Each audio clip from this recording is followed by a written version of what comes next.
cuánto tiempo? El segundo semestre del año empezó con una sorpresiva caída en la cotización del dólar en nuestro país.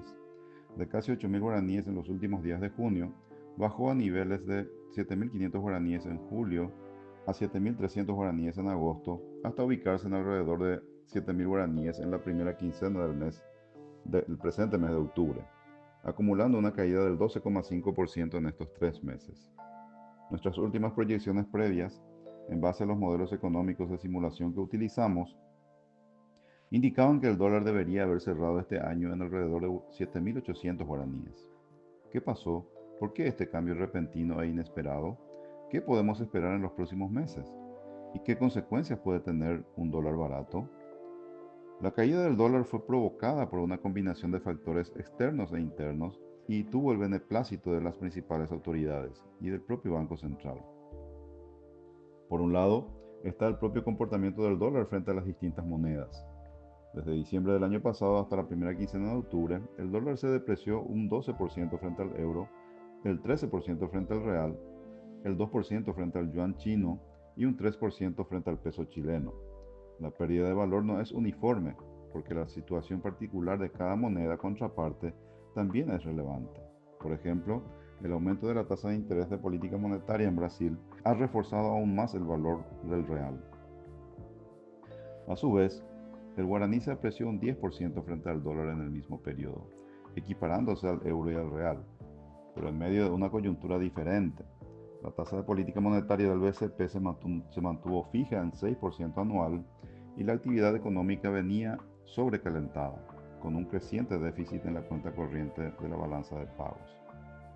La apreciación del guaraní se profundizó por la migración de parte importante de los préstamos corporativos de guaraníes a dólares, como respuesta a un brusco salto de la tasa de interés en guaraníes en más de 6 puntos porcentuales, a causa de una estrechez repentina de la liquidez en guaraníes en el sistema financiero en julio de este año. Este proceso de dolarización de créditos resulta en una sobreoferta transitoria de dólares en el mercado de divisas, que provocó una sobrereacción del tipo de cambio a la baja y durará hasta que se recuperen los balances de liquidez en el mercado de dinero y la tasa de interés en guaraníes se normalice en los próximos meses.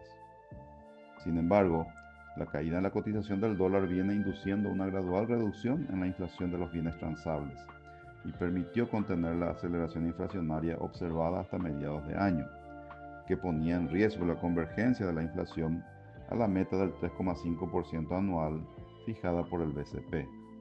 Por esta razón, las intervenciones del BCP vendiendo dólares en el mercado han apuntado consistentemente a reducir aún más la cotización o a evitar que suba al cierre de cada día de operación en los últimos meses.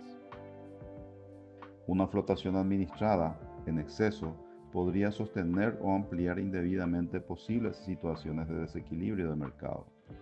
Esta caída del dólar produjo una apreciación del tipo de cambio real multilateral, un indicador de la competitividad internacional del país, del 9%, ubicándose por debajo del promedio y cerca de mínimos históricos de los últimos 15 años. Si bien el nivel de equilibrio de esta variable no es observable, una caída de esta magnitud con relación a sus niveles observados en el pasado indicaría que tenemos un desalineamiento del tipo de cambio. Un atraso cambiario genera una pérdida de competitividad internacional ficticia de los sectores transables de la economía, sectores exportadores y los que compiten con productos importados, que necesariamente llevará a la desaceleración de motores importantes del crecimiento económico, al mismo tiempo de ampliar la brecha de déficit externo del país que ya está en niveles muy elevados. Por lo tanto, es razonable esperar un proceso de reversión del tipo de cambio hacia su nivel de equilibrio en los próximos meses. El ritmo estará sujeto a la convergencia de la tasa de inflación a la meta del BCP, en cuya medida irá bajando la intensidad de la administración realizada por la banca matriz y a la normalización de la liquidez en el mercado de dineros. Completar este proceso seguramente tomará gran parte del año 2026.